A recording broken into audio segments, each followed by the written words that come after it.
Oke, jadi laptop tipis, layar bagus, baterai kuat, itu selalu jadi tipe laptop favorit gua gitu. Nggak mesti kuat-kuat banget ya speknya, nggak mesti harus bisa main game gitu.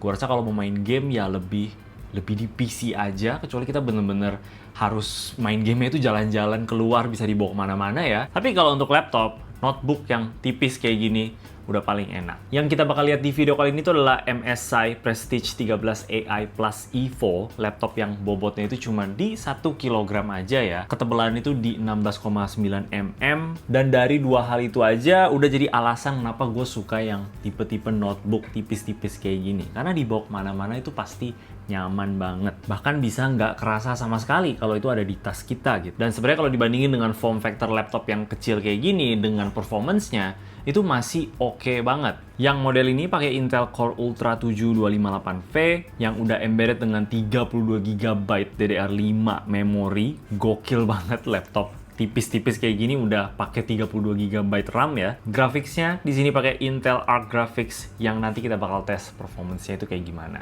Coba kita mulai dari hal yang menurut gua sangat penting dari sebuah notebook ya, selain size-nya yang kecil dan juga tipis, itu adalah keyboard dan trackpad-nya. Menurut gue itu adalah hal yang paling bakal kita banyak lakuin ya di laptop notebook seperti ini, yaitu adalah ketik-ketik di keyboardnya, atau setidaknya itu yang gue lakuin selama gue pakai laptop ini dalam beberapa minggu terakhir ya. Dan trackpadnya menurut gue juga penting banget, karena kalau kita harus bawa mouse lagi, gue rasa ya kurang cocok lah untuk laptop tipis kayak gini. Dan keyboardnya di sini itu mantep banget, travel distance-nya lumayan dalam untuk laptop yang tipis ya. Jadi buat gue itu nilai plus, layoutnya itu pas, jadi nggak gampang bikin typo. Ada power button-nya juga di sini yang sekaligus bisa support Windows Hello kayak fingerprint. Tapi gue agak bingung aja kenapa posisinya sama delete itu nggak dituker gitu biar lebih enak aja dilihat. Overall keyboardnya itu sama sekali nggak ada masalah buat gue, tapi paling hal yang gue sedikit kurang suka aja itu adalah arrow keys-nya. Gue nggak suka kalau kiri kanannya itu ada tambahan tombol lain ya, kayak ini ada page up dan page down yang kadang-kadang itu suka nggak sengaja kepencet aja kalau misalkan kita mau pencet kiri kanan. Tapi ya hal kecil aja, sisanya sih ini aman banget.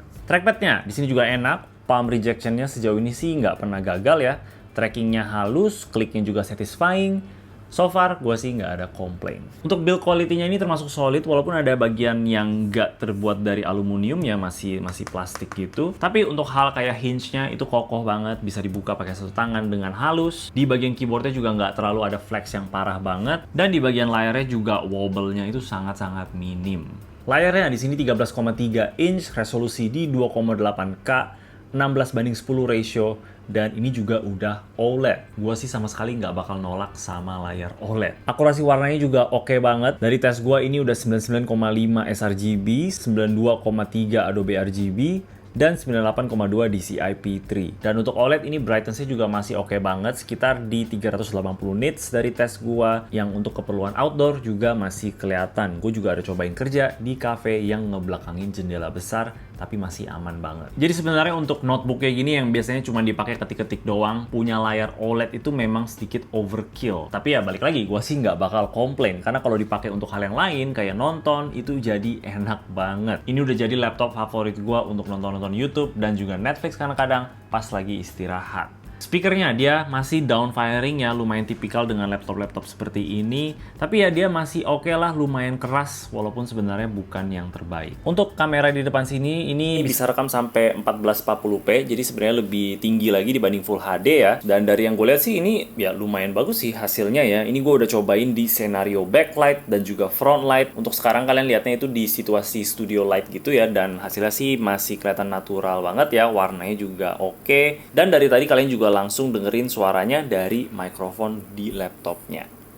Untuk ports-nya di sini ada 2 USB-C Thunderbolt, 1 USB 3.2 Gen 1 Type A, 1 HDMI 2.1, 1 micro SD card, dan headphone jack. Agak sedikit sayang aja USB-C-nya itu nggak ada di sebelah kanan ya, dua-duanya di sebelah kiri. Jadi kalau kita mau ngecas ya cuma bisa di sebelah kiri doang. Menurut gua harusnya laptop-laptop yang udah ngecasnya itu pakai USB-C harus ada setidaknya di dua-dua sisi lah, karena itu bakal bikin jauh lebih enak gitu. Nah, untuk baterainya di sini 75 watt hour, dan dari tes gua sih ini bisa tahan sekitar 11 jam gitu ya, dan itu udah di eco mode juga. Gua expect bisa lebih lama dari itu sebenarnya, tapi ya 11 jam juga sebenarnya udah lama banget sih. Itu bisa kayak lumayan seharian gitu tanpa kita bawa charger sama sekali selama kita kerjanya itu masih ringan-ringan aja.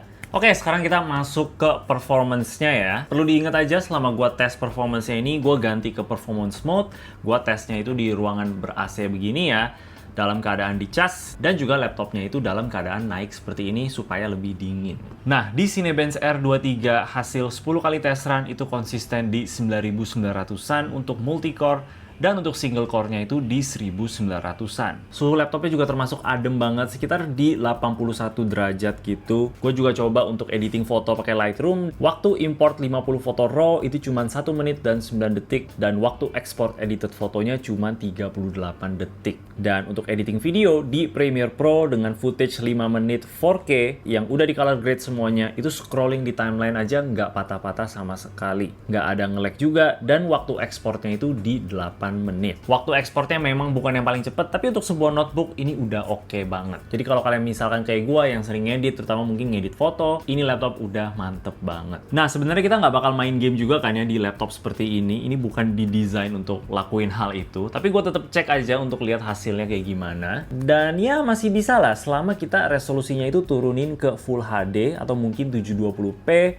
dan settingannya itu rata kiri. Main game AAA itu masih bisa dapat di 60 Hz kayak Shadow of the Tomb Raider. Kalau main game lain yang lebih berat kayak Red Dead Redemption 2, itu mungkin agak sedikit lebih susah. Kalau mau main game kompetitif kayak misalkan Valorant yang jauh lebih ringan dibanding game AAA ya, itu juga bisa banget, tapi sebenarnya buat apa juga karena layarnya juga stuck di 60 Hz. Tapi untuk laptop yang kecil-kecil kayak gini, ini masih bisa-bisa aja untuk main game selama gamenya itu nggak terlalu demanding kayak mungkin game-game AAA yang jadul ya, atau mungkin game-game simulator gitu. Kalau kalian masih suka main game-game kayak gitu, ini masih bisa kok. Dan terutama mungkin untuk orang-orang kerjaan kantoran ya, yang mungkin lagi pentingin banget fitur-fitur AI, ini juga udah pasti bisa. Lagian nama laptopnya sendiri itu AI Plus ya. Udah built-in Copilot di sini, jadi bisa langsung tanya-tanya. AI Smart Guard yang bisa bikin laptopnya itu auto lock kalau misalkan ditinggalin.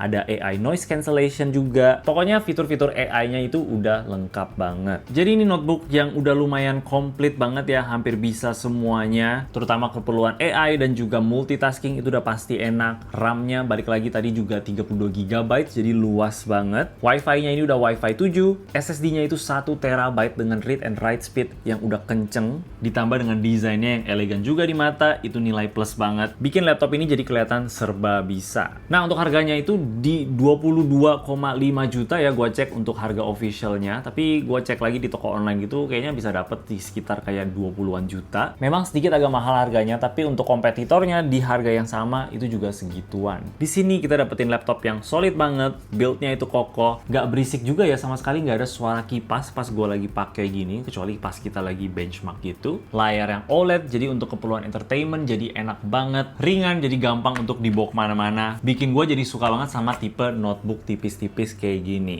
Oke, kalau kalian tertarik untuk info lebih lanjut soal produknya, gue bakal kasih linknya di bawah. Dan kalian juga bisa join jadi channel member, bisa dapetin badge yang menarik, nama kalian bakal ada di akhir video, dan juga prioritas komen, terutama pas live streaming yang gue adain setiap minggu. Oke, itu aja dari gue. Kalau kalian suka sama video ini, boleh kasih like dan juga subscribe. Thank you udah nonton. Bye-bye.